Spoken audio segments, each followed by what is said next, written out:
Just to save time, here's what I'm not saying, okay? I'm not saying that having a college diploma proves that you're smart or makes you smart.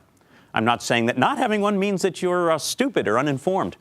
And I'm not saying that being smart or well-informed guarantees you'll be a successful president. Which brings us, of course, to that suddenly famous college dropout, Scott Walker. So two more things, just to be clear. I'm not saying that Scott Walker can't win the Republican nomination in 2016. I'm not even saying Scott Walker can't win the general election, just that he shouldn't. And not only because of his right-wing positions, let's call it affable extremism, on the things he does know about, but because of the many things he doesn't know anything about and shows no interest in knowing about. It's a complicated world out there, a dangerous world. You can't just talk about cheese, about standing up to the unions.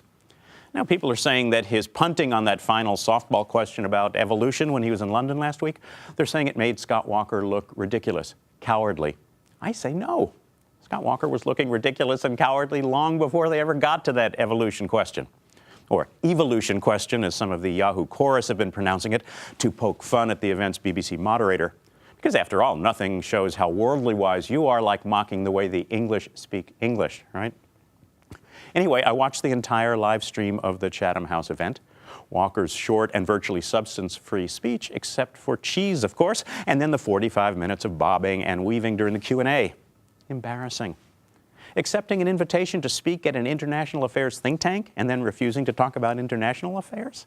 He claimed he was being polite, respectful, on foreign soil, don't you know? When it was as clear as the chimes of Big Ben that he had nothing to say, no knowledge, no insights worth sharing on the kinds of issues a president would have to tackle from day one. Look, nobody expected detailed 10-point plans, but some evidence that that he grasped even the fundamentals, that would have been reassuring. Not even close, and no sign it bothered him. Photo ops in front of 10 Downing Street won't cut it, or calling the Atlantic Ocean the pond. It's a complicated world out there, and Scott Walker simply isn't ready for prime time.